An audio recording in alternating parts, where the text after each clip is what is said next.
Buenas tardes a todas y todos y todes. A nombre de la Comisión Interna de Igualdad de Género del Instituto de Ciencias Aplicadas y Tecnología, les damos la más cordial bienvenida a esta conferencia en conmemoración del Mes del Orgullo LGBTIQ+ en la universidad. Nuestra invitada el día de hoy es la doctora Lu Sichia, investigadora del Centro de Investigaciones y Estudios de Género de la UNAM, y nos hablará de cuerpo, biología y género. ¿Qué tiene que decirnos la epistemología feminista? Cedo la palabra a Ana Torres para que presente a nuestra invitada. Gracias. La heteronormatividad se puede entender como la forma de ver el mundo a partir de dos sexos o dos géneros, legitimando la heterosexualidad como la única orientación sexual aceptada social y culturalmente. Esta conferencia nos invitará a la reflexión sobre las formas en las cuales interviene la heteronormatividad en distintos ámbitos, ya que puede conducir a la violencia de género y discriminación. Es necesario que generemos estos espacios de diálogo y de análisis para el reconocimiento de la diversidad sexual en la universidad. A continuación, compartiré la semblanza de nuestra invitada. La doctora Lu Sichia es doctora en estudios de género por la Universidad de Buenos Aires, Argentina, y licenciada en biotecnología por la Universidad Nacional de Quilmes. Realizó 2 años de investigación en el Departamento de Fisiología del Sistema Nervioso de la Facultad de Medicina como becaria doctoral del CONICET.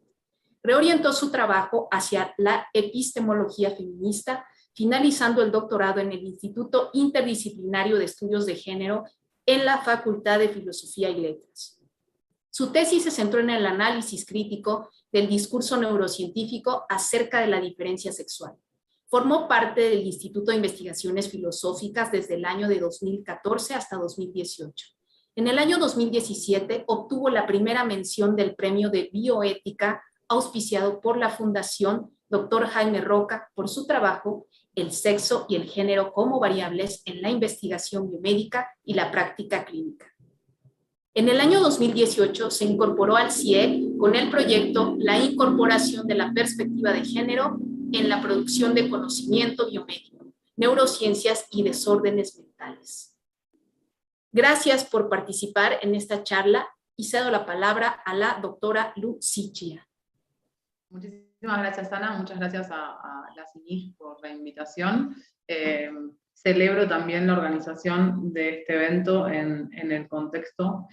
Y también decirles que no es solamente una necesidad del mes de junio, ya lo sabemos, pero sí usamos el mes de junio para tener sobre todo estas actividades, por lo cual sugiere que hacen falta muchas más durante todo el año. Buenísimo poderlas aplicar de manera sistemática. Bien, el título de la charla tiene que ver un poco con lo que hago, con lo que es mi trabajo. La idea es exponerles, contarles un poco eso en el marco del mes de junio y la relevancia que tiene eso, como explicaba Ana, para entender la interpretación de los cuerpos y la diferencia sexual y cómo esta interpretación, la que solemos asumir, puede implicar sesgos cis-heteronormativos que violentan las corporalidades no solamente de la comunidad LGBT, sino también de las cis mujeres heterosexuales. En este sentido me refiero a cis, uso el prefijo cis, para señalar e identificar aquellas personas que se continúan identificando con el género que les fue asignado al nacer. El prefijo cis es introducido por la comunidad trans para visibilizar que ninguna identidad es un hecho natural, y las personas que se continúan identificando entonces con el género asignado se enuncian cis o nos enunciamos cis, y las personas que no se continúan identificando son parte de la población trans, personas también no binarias, trans no binarias. Bien, dicho esto, habría que hacer algunas aclaraciones conceptuales relativas al título. La primera es qué es la epistemología feminista. Y esto lo vengo a precisar sobre todo porque en general cuando decimos la palabra feminismo se la suele vincular, no casualmente, con una suerte de ideología o fanatismo que niega o sesga la realidad de los cuerpos en torno a la diferencia sexual. Yo lo que les voy a proponer es que esta percepción, que justo dije que no es casual, en realidad viene de una interpretación histórica de infravalorar los estudios críticos que de hecho han señalado que la ideología y el fanatismo están en ciertos presupuestos e hipótesis que son de alguna manera mal concluyentes de lo que implica el discurso acerca de la diferencia sexual, y no solamente en términos discursivos, sino también en torno a la materialidad del cuerpo. ¿Qué quiere decir esto? Que los presupuestos e hipótesis que guían las investigaciones, como la interpretación de los resultados, en realidad están forzados por lo que quieren corroborar, y eso que quieren corroborar se basa en observaciones comportamentales en torno a lo que se espera de las cismujeres y los cisvarones. Lo que quiero decir con esto es que la epistemología estudia cómo se valida el conocimiento. Y el feminismo, la epistemología feminista, lo que revisó críticamente es cómo se ha validado de manera histórica un conocimiento que, lejos de ser objetivo, neutral y universal, en realidad es afín a los privilegios de un tipo de sujeto, y que llamamos el sujeto androcéntrico, que reúne una serie de características, porque no solo es varón, es un cisvarón blanco, adulto, propietario, occidental. Entonces, esta revisión crítica, lo que nos ha permitido dar cuenta son estos sesgos que mencioné antes y que después voy a profundizar en ellos, en torno a estos presupuestos e hipótesis que suelen guiar las investigaciones de aquellos estudios que se orientan a la búsqueda de diferencia sexual. ¿Por qué es importante esto para entender el cuerpo y la subjetividad? Porque, por supuesto, el discurso es una práctica, y en tanto práctica discursiva la encarnamos, y eso que escuchamos y que asumimos de nosotros mismos es de alguna manera materializado en términos biológicos en nuestras corporalidades.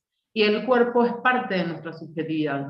Entonces tenemos una subjetividad que indefectiblemente está generizada, es decir, que va a estar atravesada por las normativas de género.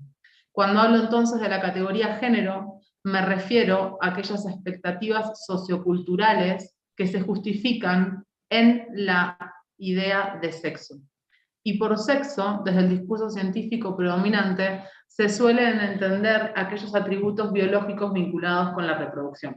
Entonces, lo que tenemos en este discurso científico es una suerte de naturalización de las relaciones de género que estructuran la vida social. ¿En qué consiste esta naturalización? En que pareciera que el sexo, es decir, aquellas características, como mencioné, biológicas vinculadas con la reproducción, daría cuenta del género, es decir, de esas expectativas socioculturales. Pero para este discurso científico no son expectativas socioculturales normativas, sino que el sexo causaría el género. Es decir, que un tipo de genitalidad o de posibilidad reproductiva nos predispondría al desarrollo de otros parámetros fisiológicos y de ciertas habilidades cognitivas conductuales. Fíjense que esta idea entonces tiene que ver no solo con el discurso científico predominante, sino incluso con algunas corrientes feministas que sostienen justamente esta especie de sexo como clase natural. ¿Qué quiere decir el sexo como clase natural?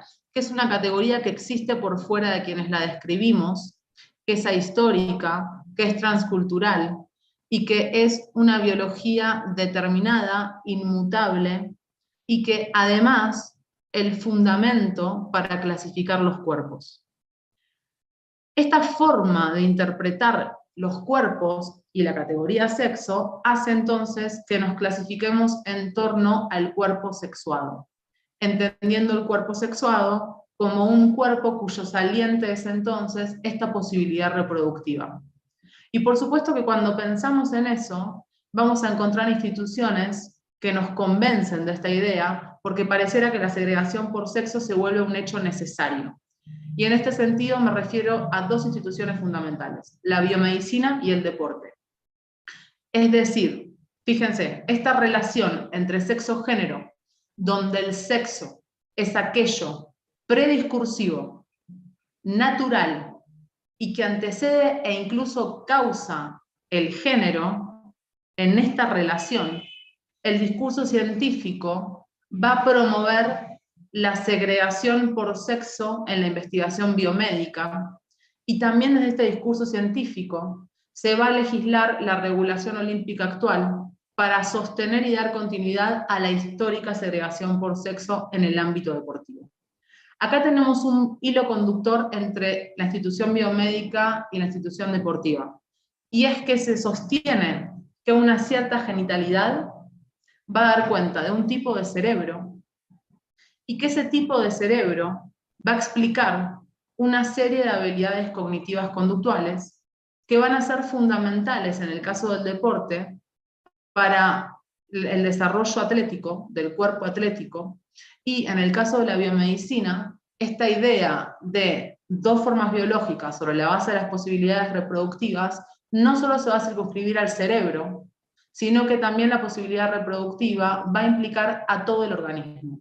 Entonces, para la biomedicina, esta segregación por sexo va a ser importante para entender las prevalencias, el desarrollo y el tratamiento de enfermedades. Las prevalencias son esas enfermedades que suelen ser más frecuentes en uno u otro sexo, es decir, en personas con pene respecto de personas con vulva y viceversa.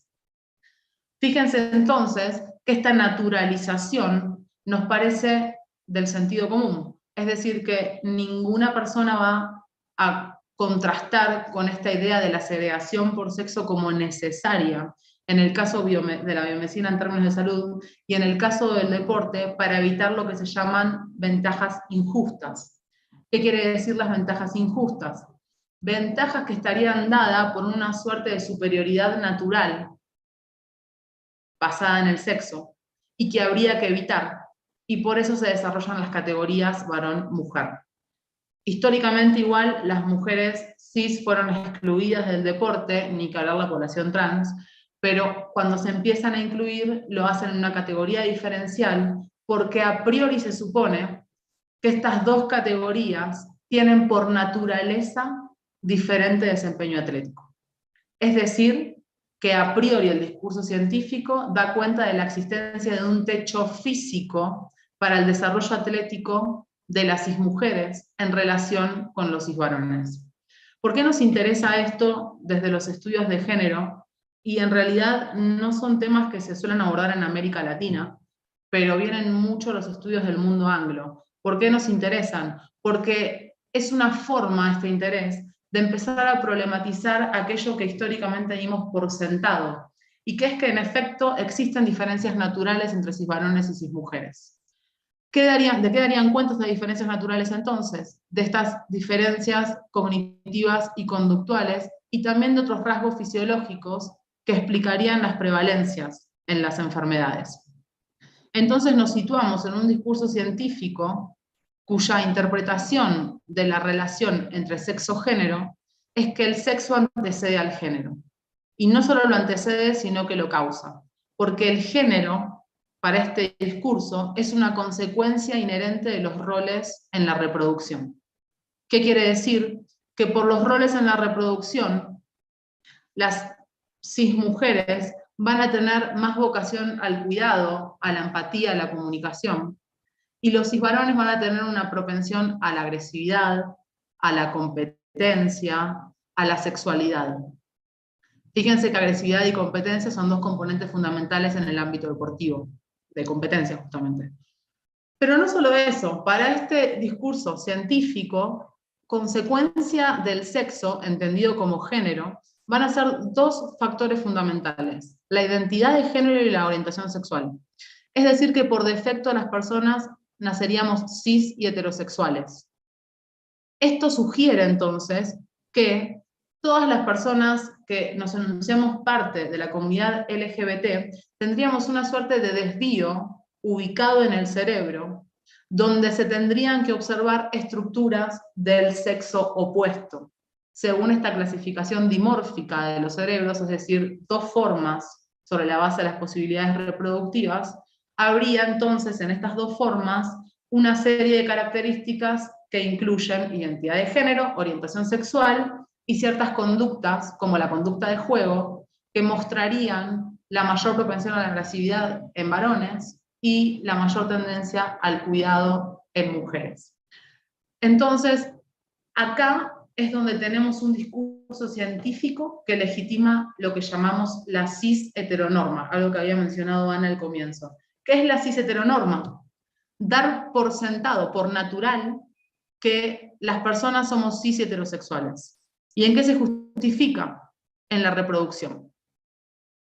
Entonces, lo que tenemos es una lógica reproductivista para interpretar el comportamiento humano. ¿Por qué hablamos de lógica reproductivista? Porque se suele analogar nuestra especie a otros mamíferos para justificar esta cis heteronorma, cuando vemos en otras especies la reproducción entendida desde en perspectiva evolutiva como un hecho para que los genes trasciendan.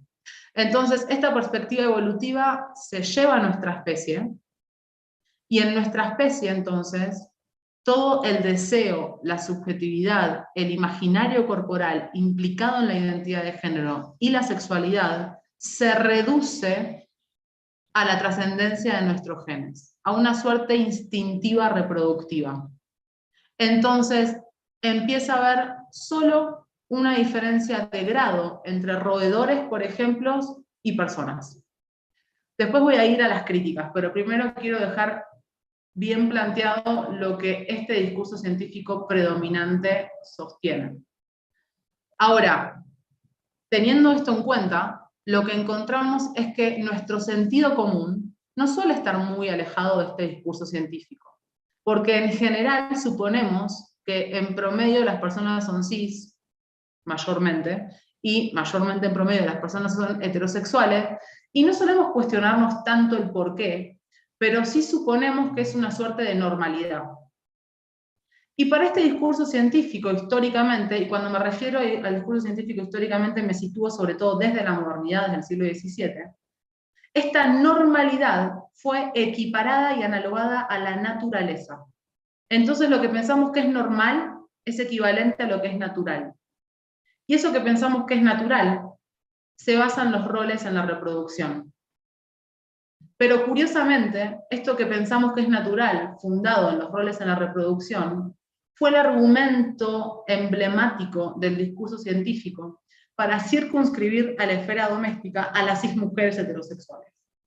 Es decir, que sobre la lógica reproductivista durante la modernidad y hasta la actualidad, lo que se hizo fue respaldar una lectura jerárquica de los cuerpos, donde los cis varones valen más, y los cuerpos de las cismujeres son subordinados al de los cis varones, y al mismo tiempo el cuerpo de los cis varones hecho para ocupar el espacio público, el de la fuerza y el de la producción de conocimiento, y las cismujeres destinadas, la biología como destino, a la reproducción, a la procreación y al cuidado, entonces perteneciente por naturaleza a la esfera doméstica. Como ven que este discurso actual no solamente implica la marginalización de las personas que somos partes de la comunidad LGBT, sino que al mismo tiempo este discurso implica la subordinación de las cismujeres heterosexuales. Sobre todo porque una característica fundamental que ya mencioné antes y que el discurso neurocientífico sostiene, que se explican por diferentes niveles de testosterona en el estadio prenatal, es la conducta de juego. Esta idea de las cismujeres eligen niñas y los cisvarones eligen camiones. Algo que pareciera saldado en los feminismos, que es una inclinación dada por las normativas de género, este discurso neurocientífico sostiene fuertemente que es el resultado de la masculinización de los cerebros, lo que implica que los cisniños elijan el camión y la lucha. Estos diferentes niveles de testosterona que mencioné antes, prenatales entonces, darían cuenta de una masculinización de los cerebros de las personas con pene. Y esta masculinización entonces explicaría las conductas más agresivas, la tendencia a la sexualidad y a la competencia, también la heterosexualidad para las personas con pene y la identificación cis. Y esa masculinización contrasta con el cerebro que de alguna manera sería por defecto femenino, y en ese defecto femenino encontramos entonces que las personas con vulva sean cis, es decir, mujeres, también heterosexuales, y que se inclinen a ciertas prácticas como el jugar con las muñecas y como las tareas de cuidado. Entonces, básicamente, lo que quiero exponer con esto es que hay ciertos feminismos que obvio defienden que no nacemos con un cerebro que nos predispone a las personas feminizadas a jugar con la muñeca. Y acá por personas feminizadas no incluyo solamente a las cismujeres, sino a todas las personas que nos corremos de las características del sujeto androcéntrico. Es decir, a la población trans, mujeres trans, varones trans, personas trans no binarias, y o de la diversidad sexual, personas que nos enunciamos desde ser lesbiana, gay, bisexual, pansexual. ¿Por qué feminizadas? Porque de alguna manera todas estas subjetividades siempre valemos menos que la masculinidad hegemónica, que es la del cisvarón blanco, adulto, propietario y occidental. Entonces, desde estos feminismos, decía, es muy, pero muy criticado que nazcamos las personas feminizadas con un cerebro hecho para las tareas de cuidado, para cuidar la muñeca, etc. Pero sin embargo, desde estos mismos feminismos, no se cuestiona la idea de, al parecer, según este discurso, nacer con una identidad de género. Es decir, que para este discurso, cuando dice que los cerebros son cis, mi genitalidad implica una identidad de género. Si tengo vulva, entonces voy a ser mujer. Hay una suerte de relación de identidad entre genitalidad e identidad de género. Vulva, mujer. Y esto es lo que no suele ser cuestionado por muchos feminismos que sugieren que efectivamente se nace mujer, pero lo que critican es que ser mujer no va a suponer diferencias cognitivas, inferioridad intelectual, básicamente.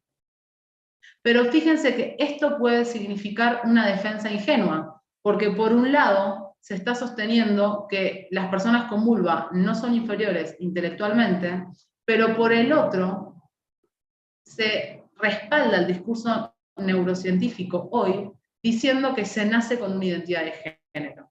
Y la pregunta que quiero abordar es, ¿se puede defender que no hay personas que sean inferiores intelectualmente por una genitalidad, pero al mismo tiempo suponer que esa genitalidad supone una identidad, cuando en realidad es en la idea de identidad misma causada por la genitalidad, supuestamente, lo que explicaría estas diferencias cognitivas?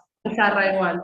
No, por favor, por favor. Bueno, justo estábamos hablando de esta idea del pene, ¿no? Como sinónimo o equivalente de algún tipo de habilidad cognitiva, que no fue reflejada en lo que pasó recién, claramente, pero lo que quiero sugerir con esto es que justo la idea de pene como causante de estas habilidades y de este tipo de conductas como las que vimos recién, son naturalizadas desde el discurso neurocientífico. Y justamente es lo que supone que hay una genitalidad que predispone a una serie de habilidades como estas, es lo que al mismo tiempo las genitalidades con vulva entonces supondrían otro tipo de habilidades que están vinculadas con la idea de identidad. Entonces lo que quería preguntarles antes es justamente si se puede, por un lado, asumir que no hay diferencias cognitivas entre cis varones y cis mujeres, pero que la genitalidad implica una identidad. Cuando en realidad el discurso neurocientífico va por todo. Es decir, que para el discurso neurocientífico la genitalidad causa mi identidad, mi orientación sexual y mis comportamientos. Entonces, desde estos feminismos que yo no suscribo, me parece que hay un juego a este discurso neurocientífico, donde solo se critica lo superficial, que sería la cognición sobre la base de la conducta de juego, pero no se va al trasfondo o a lo estructural, que es qué nos puede decir la genitalidad en tanto agente causal. Y para esto, lo primero que voy a problematizar es la relación entre sexo y género, entendiendo el sexo como aquello que antecede al género. Y en este sentido voy a suscribir a una corriente de epistemólogas que se llaman nuevas materialistas feministas, y ellas lo que van a proponer es una simultaneidad entre sexo y género. En vez de esta linealidad temporal, donde el sexo antecede al género, lo que van a proponer es que sexo y género, esta biología y las normativas de género van en coproducción. Es decir, que no pueden existir como categorías independientes, sino que tienen inteligibilidad, tienen visibilidad y sentido en el momento mismo en que estas categorías interactúan. Existe sexo porque existe género, y existe género porque existe sexo. Ahora, esta interrelación evidentemente no es discursiva, sino que lo que implica, desde estas nuevas materialistas, es una práctica discursiva material. ¿Qué quiere decir? Que tenemos prácticas, en tanto el discurso como práctica, y también conductas, que lo que van a hacer es impactar en nuestros cuerpos, en términos biológicos, y también, consecuentemente, en nuestra subjetividad. Tan es así que el sexo no es aquello prediscursivo y por fuera de nuestras prácticas de género, porque eso es lo que quiere decir el término coproducción, justamente, que hay una interrelación donde las prácticas de género impactan en mi biología, en aquello que pareciera natural, en aquello que supuestamente, según el discurso neurocientífico, sería presocial.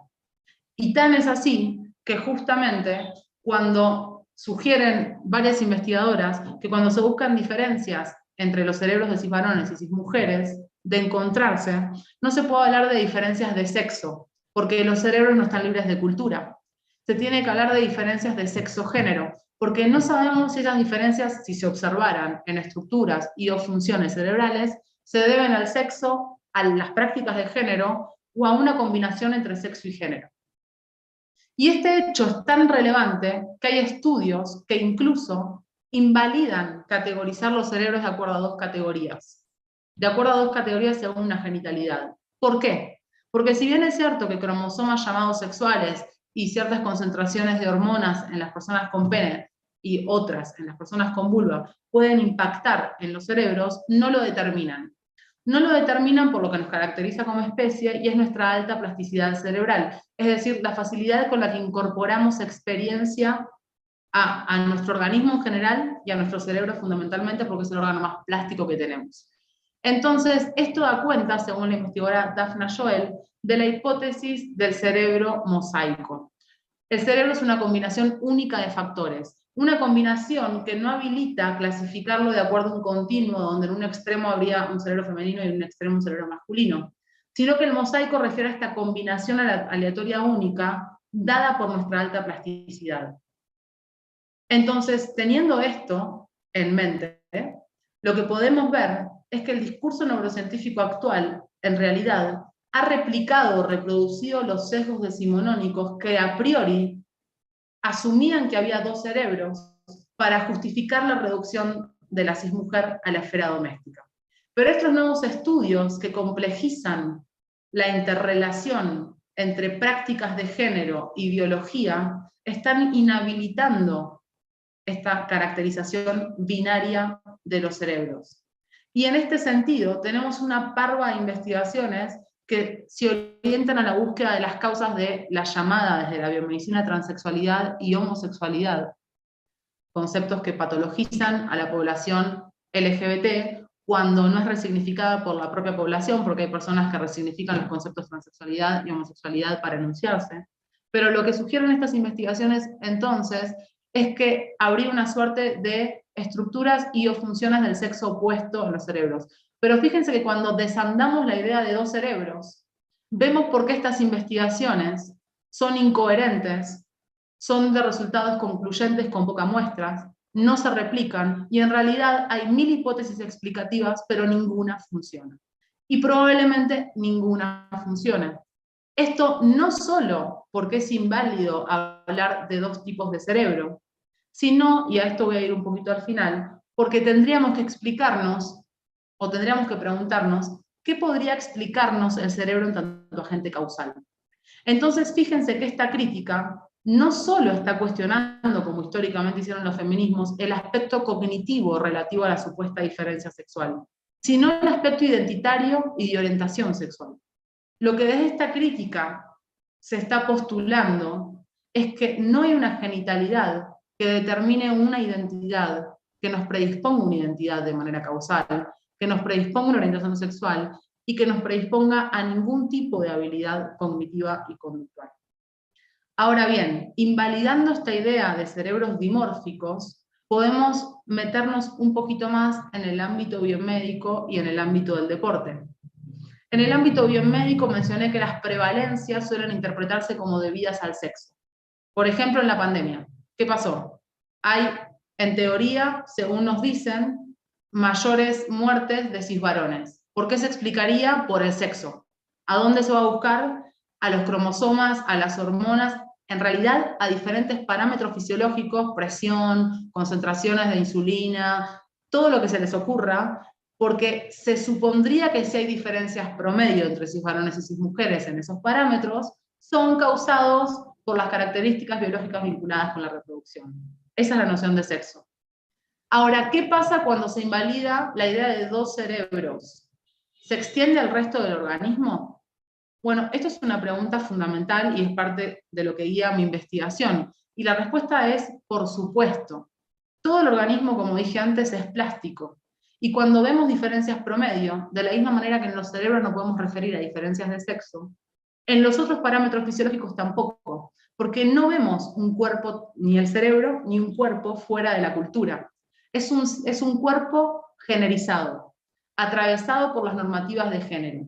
Y de la misma manera que esas normativas se materializan en el cerebro, se materializan en el resto del cuerpo. Y esto, por ejemplo, queda muy asentado en el ámbito, en el sistema cardíaco, ¿no? En el ámbito cardíaco cuando se estudia el sistema cardíaco. Para poner un ejemplo de las prevalencias. Se suele asumir que es más prevalente la tasa de recurrencia del síndrome coronario agudo en un periodo de 12 meses, más prevalente en cismujeres. Es decir, que las personas que tienen este síndrome coronario agudo suelen incurrir en un periodo de 12 meses nuevamente en este síndrome, pero eso sucede más en cismujeres que en cisvarones. ¿Cómo se explica eso históricamente? Debido al sexo. Pero hay una investigadora, Pelletier, y su equipo, que lo que quisieron ver era la influencia de las prácticas de género en esa tasa de recurrencia. Entonces desarrollaron un cuestionario del 1 al 10, donde puntuaciones más altas eran conductas masculinas y puntuaciones más bajas conductas femeninas. Esto tiene que ver con desde el consumo de frutas y verduras hasta tareas de cuidado, etc. Todas prácticas generalizadas. Lo que observaron es que independientemente del sexo de las personas pacientes, era más recurrente que suceda en las prácticas feminizadas. Fíjense que entonces no era que se debía al sexo, sino que se correlacionan las cismujeres con prácticas feminizadas. Y eso explica que sea más recurrente la prevalencia en cismujeres, pero no que se deba a las características biológicas vinculadas con la reproducción, sino a esas prácticas feminizadas. Fíjense entonces que hay un presupuesto sesgado a priori debido al sexo, que es la continuidad del discurso científico moderno para, de vuelta, linealmente circunscribir a la cismujer a la esfera doméstica. Y ese sesgo implica un obstáculo para la producción de conocimiento y para una verdadera comprensión de las prevalencias, como en este caso concreto podemos ver muy fácilmente. Entonces, lo que tenemos que, esta plasticidad se extiende en todo nuestro cuerpo, que no hay cuerpos que estén por fuera de la cultura, que esta relación entre sexo-género cambia la temporalidad, ya no es un sexo que anteceda al género, sino que hay una coproducción, donde mi expresión biológica misma está generizada, en todos los parámetros fisiológicos. Y otro caso concreto que voy a poner es el de la pandemia y el de COVID. En los únicos 2 estados, fue en Estados Unidos, donde se segregaron los datos de las prevalencias de muerte por sexo y por raza, lo que se encontró era, en primer lugar, que los cisvarones eran menos propensos a cumplir con la normativa de la distancia social y el uso de cubrebocas. Obvio que está vinculado con una práctica masculina, que es la resistencia a la normativa en el espacio público. Y en segundo lugar, lo que se vio es que las mujeres negras cis morían más que los cisvarones blancos y asiáticos. Por decirlo de alguna manera, el estudio estaba así. Y lo que entendemos ahora es que también estas prevalencias están atravesadas por los procesos de racialización. Entonces, el dato supuestamente de los cisvarones mueren más está completamente descontextualizado. Y esa descontextualización es una característica de los valores que encarnan la comunidad científica. Los valores me refiero a la objetividad, la neutralidad y la universalidad. Una universalidad que históricamente fue occidental y particular del cisvarón blanco y adulto. Una neutralidad que evidentemente fue continua con sus sesgos que daban cuenta, justo en su discurso, una linealidad para respaldar que el cisvarón estaba hecho para el espacio público y era el único, en efecto, sujeto de derechos. Y una objetividad que niega justamente la parcialidad de la producción de conocimiento, como nos muestran estas desagregaciones de datos, y que podemos ver que entonces el a priori universal de los cisvarones mueren más y se debe al sexo, es un sesgo que lo que hace es que sigamos en nuestro imaginario legitimando la idea de que existen diferencias naturales debidas al sexo entre cisvarones y cismujeres. Ahora brevemente me refiero al deporte, donde acá la explicación causal es la testosterona. La testosterona como la causa de la superioridad atlética cismasculina. Acá hay muchas críticas a la idea de la causalidad entre testosterona y habilidad atlética. La relación no es para nada transparente. La relación entre testosterona y una serie de características que se consideran fundamentales para el desarrollo de estas habilidades da cuenta de vacíos epistémicos, de sesgos metodológicos y de resultados contradictorios. Estas características suelen ser el desarrollo de la masa muscular, la densidad ósea y las concentraciones de hemoglobina. No me voy a extender porque no me da el tiempo, pero les cuento que la relación entre estas características con la testosterona es muy problemática. Hay una multiplicidad de factores que impactan en estas características y un factor fundamental es el estrés, las condiciones de estrés. Y en este sentido, si tenemos en cuenta una perspectiva, con perspectiva de género, que nuestras prácticas están generizadas y que el deporte sucede en el ámbito público y que es un espacio masculinizado, tenemos que preguntarnos cómo las subjetividades feminizadas se desenvuelven en un espacio que no les pertenece. Y a esto remito con el estrés. ¿Cuál es el estrés de un cuerpo atlético que no es primero atlético y después generizado? Es un cuerpo atlético generizado. ¿Cuál es el estrés de un cuerpo atlético feminizado? Cuando parece que esa feminidad, si la encarna, es incompatible con el cuerpo atlético, que lo vinculamos con características masculinas. La fuerza, el desarrollo de la masa muscular, ser grandota, ¿no? Esta idea de lo masculino. ¿Cómo se viven las feminidades atléticas con una incompatibilidad que realmente se encarna en una única corporalidad? Esta incompatibilidad me refiero al cuerpo atlético y al cuerpo feminizado. Entonces, eso ya nos sugiere que en esta interrelación sexo-género puede existir un techo simbólico que se vuelve físico respecto de lo que puede un cuerpo, porque lo que puede un cuerpo está normativizado por las expectativas de género. Y una última característica que se considera fundamental para explicar la habilidad atlética diferente, o esta distribución binaria de la habilidad atlética entre cisvarones y cismujeres, fíjense que es los efectos de la testosterona en el cerebro. Dijimos que es inválido hablar de dimorfismo sexual cerebral, pero el discurso predominante lo sostiene. Y en ese sostener, como dije antes, la testosterona impactando en el cerebro explicaría la fuerza impulsiva, la potencia, la agresividad.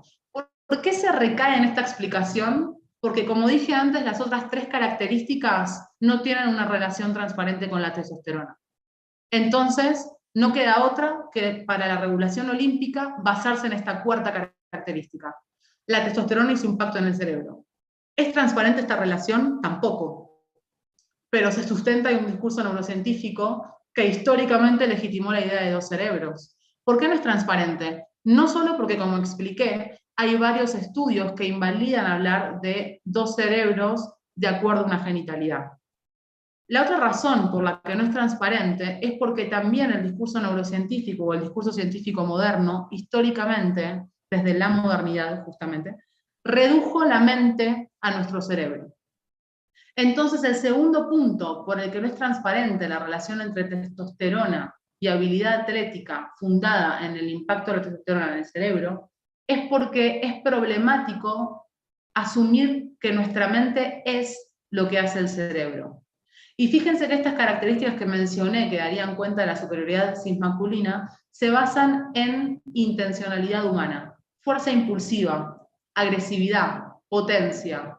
¿Cómo se describe biológicamente? ¿Qué estructura, qué función del cerebro contiene esta complejidad conductual? Por supuesto que ninguna. Por supuesto que no está descrito y probablemente nunca se describa. Y esto es porque, de vuelta, la intencionalidad humana no es contenida por ninguna descripción biológica, ya sea circunscrita al cerebro, ya sea contemplando todo el organismo. Es decir, que ninguna descripción biológica agota mis estados mentales. Por supuesto que mi mente está corporizada y no se reduce al cerebro, pero además mi mente no se reduce a ninguna parte del organismo, ni a ningún dato biológico, porque la intencionalidad humana excede el dato biológico para explicarla. No voy a detenerme acá en el por qué no puede haber una reducción, pero lo que sí les voy a proponer es que lo que existe es una suerte de sincronización entre nuestros estados psicológicos y nuestros estados biológicos. Lo que sugiere es que mi cerebro no causa mi estado mental. De la misma manera que los feminismos han criticado la relación causal entre sexo y género, y que yo suscribo y también critico, lo que propongo es criticar la relación causal entre cerebro y mente, o cuerpo y mente. Esta relación causal entre cuerpo y mente se puede, de la misma manera como un hilo conductor, arrastrar desde la modernidad, ¿no? A esta causalidad que supone una lectura jerárquica de los cuerpos. Las relaciones causales no son realidades biológicas, sino que son sesgos y que hoy son un obstáculo en la biomedicina y en el ámbito del deporte, que se han usado para esta lectura jerárquica y sostener los privilegios del varón androcéntrico. Entonces, esta idea de causalidad entre cerebro y mente la podemos contrastar con la sincronización de nuestros estados psicológicos y biológicos. No es que mi biología cause mi estado mental, hay una correlación entre estado mental y estado biológico, porque por supuesto no estamos volviendo a un dualismo cartesiano, donde mi mente va por un lado y mi cuerpo va por otro. Mi mente está corporizada, lo que niego es que se reduzca el cuerpo. Entonces lo que tenemos es una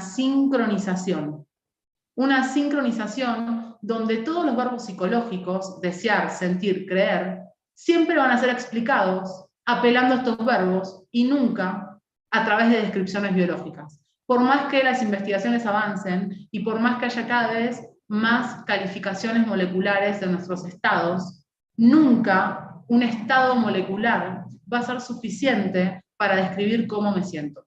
Y el ejemplo concreto es en el ámbito de la depresión. La vinculación de la depresión con las bajas concentraciones de serotonina. También hay 20 hipótesis explicativas para la depresión, ninguna funciona tampoco, pero la de serotonina es la que más éxito tiene porque sería el blanco de los antidepresivos.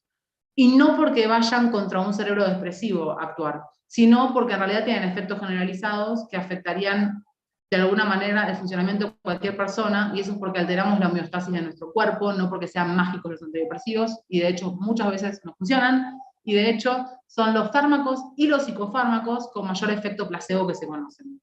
Pero entonces la idea de la depresión, fíjense, vinculándola con concentraciones de serotonina, nos hace cuestionar si alguna vez las investigaciones van a poder describir molecularmente algo tan complejo como mi estado de ánimo.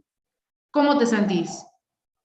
Una puede decir, tengo bajas concentraciones de serotonina, porque fue al médico y se lo dijeron y dice, por eso estoy mal. ¿Y qué más?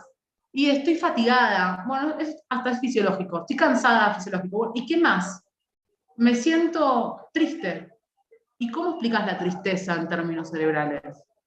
¿Algún día se va a poder explicar la tristeza en términos cerebrales o corporales? Por supuesto, suscribo a la línea en filosofía de la mente que dice que no, y porque abogo por un materialismo no reduccionista. Y eso implica que no creo que la mente sea algo etéreo, ni que el discurso esté por fuera del cuerpo, pero tampoco que el cuerpo contiene todos mis estados mentales, contiene mis estados mentales y mi intencionalidad. Entonces, volviendo a la testosterona y al supuesto impacto que causa mi agresividad, imagínense cómo funcionan mis estados mentales corporizados en un cuerpo generalizado. Es decir, si volvemos al ámbito del deporte, e históricamente nos enseñaron que las personas con vulva no lo van a hacer tan bien como las personas con pene, ¿cómo ese discurso se corporiza? Práctica discursiva material. ¿Cómo materializo ese discurso? ¿Cómo mi estado mental del no puedo es sincrónico con mi estado biológico, del que efectivamente por ahí no corra tan rápido? Porque ese estado mental es sincrónico con lo que puede mi cuerpo. Entonces, desde esta perspectiva, fíjense que lo que podemos hacer es que en la idea de coproducción de sexo-género, también hablar de una sincronización de estados psicológicos y biológicos para criticar el sesgo androcéntrico, la normativa androcéntrica, que sostiene, sobre todo y fundamentalmente, una lectura jerárquica de los cuerpos, donde terminamos recayendo en subjerarquizaciones y ponemos a pelearnos a ver si el cuerpo de la cismujer vale más que el de la transmujer. Y en realidad, como eje fundamental, lo que tenemos es una relación de subordinación de todas las subjetividades feminizadas respecto de la subjetividad androcéntrica. Contrastar con este discurso nos da la tarea de reflexionar nosotros mismos hasta qué punto tenemos lecturas esencialistas de quiénes somos y de lo que somos. Y por esencialista me refiero si pensamos que hay algún componente biológico vinculado con la reproducción que defina otras características biológicas, que defina mi cognición y que defina mi conducta. Si no somos capaces de reflexionar cómo reproducimos nosotras mismas las normativas androcéntricas que supuestamente criticamos, entonces vamos a seguir embebidos en un sistema de valores que sigue legitimando y seguimos legitimando con nuestras prácticas esta lectura jerarquizada que conlleva privilegios y obstáculos. Y en este sentido, por privilegios me refiero a aquellas formas de transitar sin obstáculos. Entonces, privilegio y obstáculo trata de conceptos relacionales. Una persona tiene privilegios porque la otra tiene obstáculos. Si yo no reflexiono cuáles son mis privilegios, en tanto mi identidad, sexualidad, proceso de racialización, clase y práctica, y si los reafirmo o en realidad los aplico o los ejerzo para desandarlos, voy a seguir legitimando los obstáculos de otros, como otras personas con sus privilegios van a seguir reafirmando mis obstáculos. Esto, lo que quiero decir con esto para cerrar, es que es un compromiso colectivo reflexionar en cómo reproducimos los sesgos androcéntricos esencialistas que suponen subordinación para todas las subjetividades feminizadas. Y voy a parar acá, Ana, para ver si hay preguntas.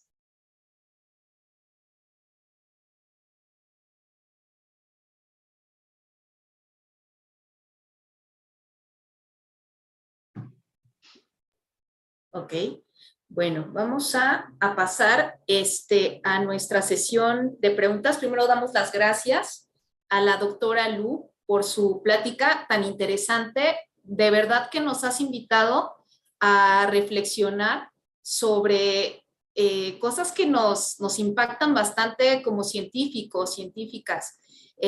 A cuestionarnos cómo se está generando este conocimiento, cómo todos esos sesgos están impactando desde nuestro quehacer profesional.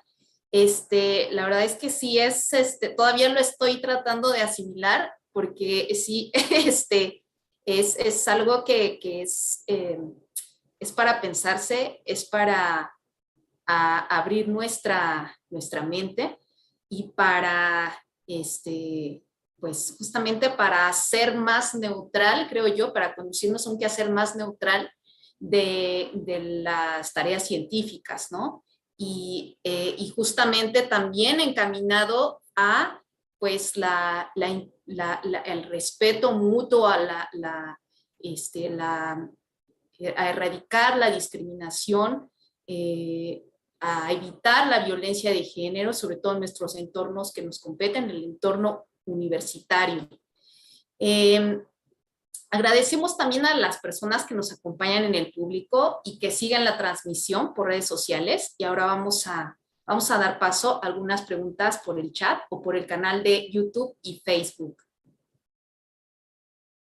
Bueno, nos comentan en el chat que nos comenta Irandi Bernabé. Muchas gracias por todas estas ideas que no nos detenemos a pensar, muy interesante. ¿Hay algún libro que recomiendes respecto al tema?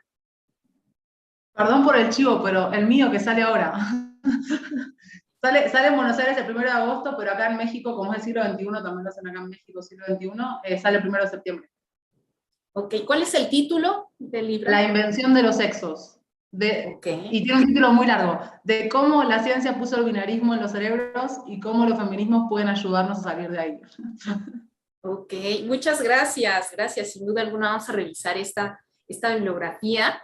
Entonces, Lu, de acuerdo al cerebro, a esta teoría del cerebro mosaico, digamos que si nosotros hiciéramos un análisis, una tomografía, yo que sé, un estudio más especializado de un individuo, ¿sí? Sin asegurar, no podemos hablar no hablemos de su cuerpo, nada, solamente su cerebro. Entonces, realmente nosotros no podremos distinguir, ¿verdad? No podemos hacer la distinción de su género, no podemos, digamos, esa sería la postura que tú estás defendiendo. O sea, no, desde el punto de vista tú como científica y con tu experiencia estudiando el cerebro, realmente no hay esa diferencia en cuanto a la estructura anatómica, en cuanto a la funcionalidad de los cerebros. Sí, Ana, la idea es, yo suscribo a una serie de investigadoras que hablan justo de una invalidación de esta categorización binaria, porque tal cual como decís, si veo un cerebro no adivino la genitalidad. Hay ciertos volúmenes de determinadas estructuras cerebrales que son más frecuentes que sean mayores en un sexo que en otro. Pero fíjate que esas estructuras están vinculadas a la química y la mecánica de la reproducción. ¿Qué quiere decir esto? Que hablamos de ciclo de ovulación, por ejemplo. No estamos, y hay otra estructura que es la problemática, que está en el hipotálamo, y que el hipotálamo tiene 4 núcleos intersticiales, este sería el tercero, y el tercer núcleo intersticial presentaría, entre comillas, la mayor diferencia entre los sexos en roedores, y está vinculado con la conducta sexual de roedores. Y lo que se hace es extrapolarlo a la especie humana justo para buscar las causas de la homosexualidad, buscando diferencias en esta estructura en las personas lesbianas y gay. Por supuesto que no está determinada la función en personas, y esto es por lo que dije antes. No podemos reducir nuestra conducta sexual a la de roedores, estereotípica, instintiva, y la nuestra atravesada por el deseo, cuando no todas las personas elegimos reproducirnos y no hace falta que seamos de la diversidad sexual. Digamos, hay personas cis heterosexuales que eligen no reproducirse, y si seguimos de manera tajante la perspectiva evolutiva, serían personas anormales, básicamente, porque no están haciendo trascender sus genes.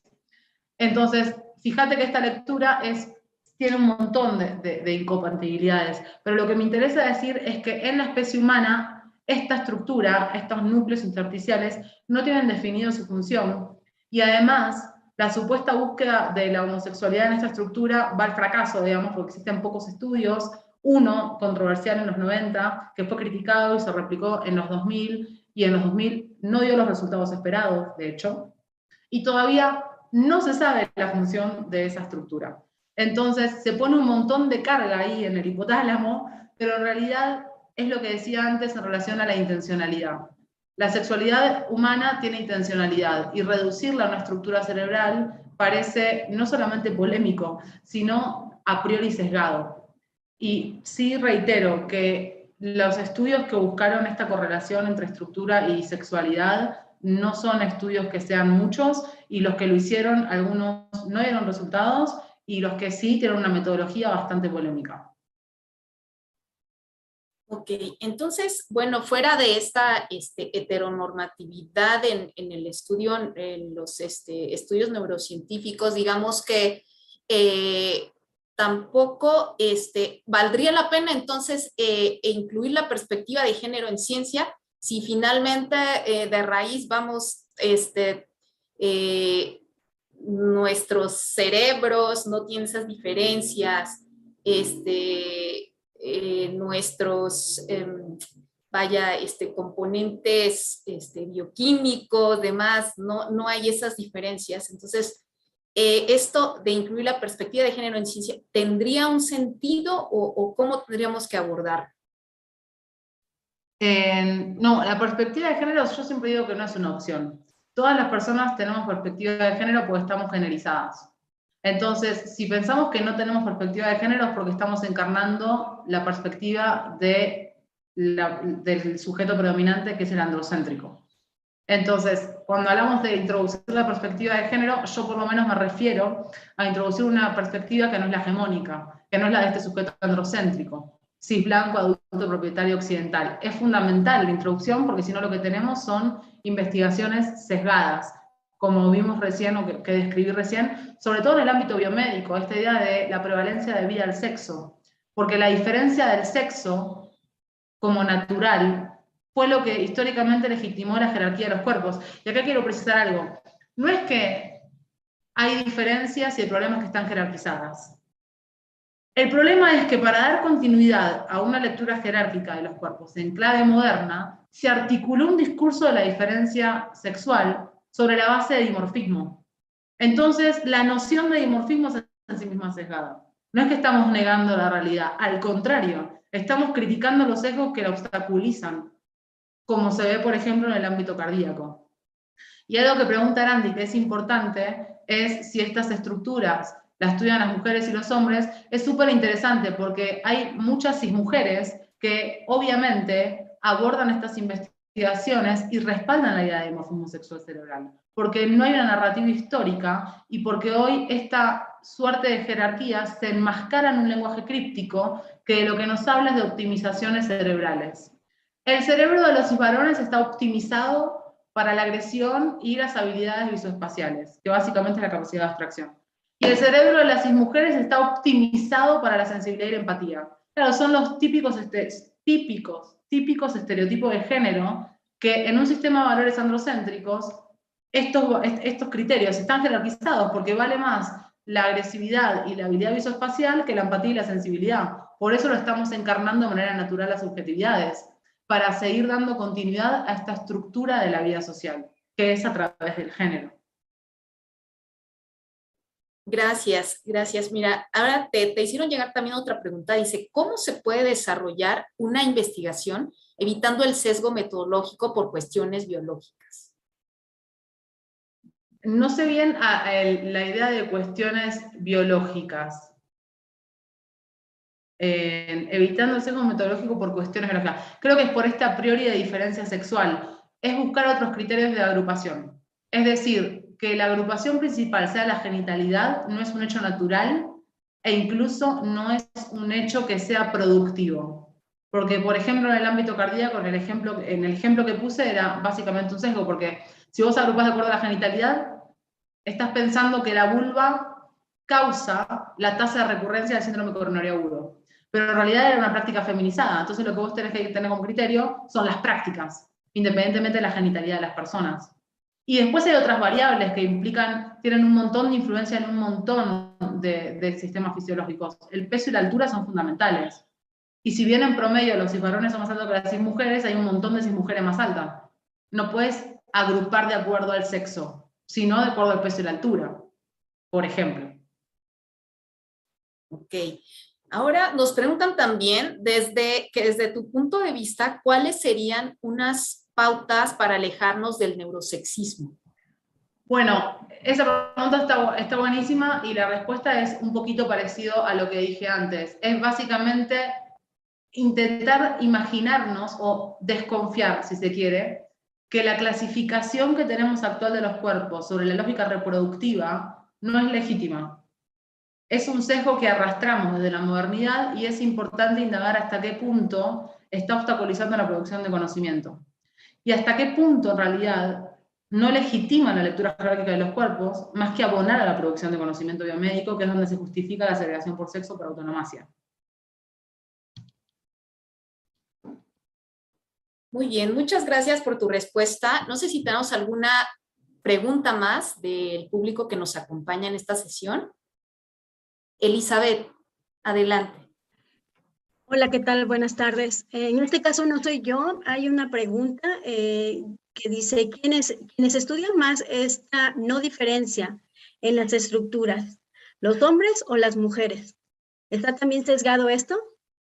Esa ya la respondí. Es que le decía justo a Elizabeth que sí, que no, que hay un sesgo ahí, que también las mujeres estudian de la misma manera. Porque hay un encarnar simbólicamente esta lectura de los cuerpos. Entonces no importa quién, sino cómo. Y lo que es el cómo es esta idea de la objetividad de la ciencia, que no es objetiva, nunca fue neutral y nunca fue universal. Siempre es parcial y local. Siempre es un consenso intersubjetivo y siempre está cargada de valores. Cierto, perdón. No, por favor. Muchas gracias. ¿Alguna otra pregunta de parte de nuestro público?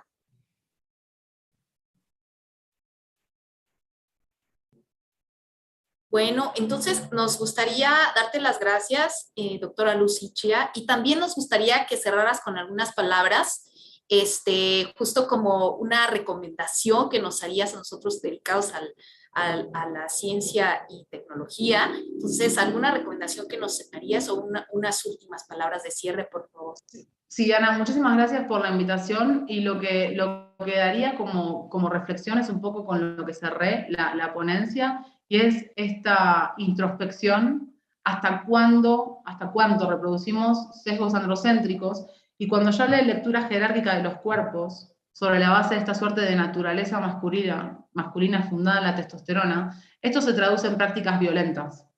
Prácticas violentas que van desde la invisibilización de las compañeras, de las personas feminizadas, de la violencia que puede ser con cómo se ocupa el espacio público en determinados ambientes, de qué autoridad epistémica le estamos dando a las subjetividades feminizadas, de cuánto hablan los cisvarones, cuánto hablan las cismujeres, de cómo se dan licencia a los cisvarones para criticar todo el tiempo a las cismujeres. Todas estas cuestiones tienen que ver con este imaginario de una suerte de naturaleza masculina, donde pareciera que la producción de conocimiento le pertenece. Y las subjetividades feminizadas entonces estamos siempre fuera de lugar. Y estamos pagando ese fuera de lugar con todas las microviolencias de la cismasculinidad, blanca heterosexual fundamentalmente. Entonces, esa reflexión nos lleva a ver cuánto hablamos, cuánto dejamos hablar a nuestros colegas, cuánto les respetamos, qué tipo de chistes hacemos, cuán violentos pueden ser esos chistes, cuán incómodas se pueden sentir nuestras colegas, y no voy, obviamente, a casos más extremos y capaz más lineales que tienen que ver con la violencia física. Hablo en términos discursivos y de prácticas discursivas y materiales que marginalizan y subordinan a las subjetividades feminizadas. Yo cerraría con esto, Ana. Muchísimas gracias por la invitación. Gracias, doctora Lu. Mario, te cedo la palabra. Muchísimas gracias. Bueno, gracias a todos por la atención. Estuvo muy interesante la plática y esperamos que sigan las actividades de la Comisión Interna de Igualdad de Género de aquí del ICAT. Y vamos a finalizar diciendo que todas, todos y todes somos parte de la universidad y juntos podemos erradicar la discriminación y violencia por razones de género. Muchísimas gracias.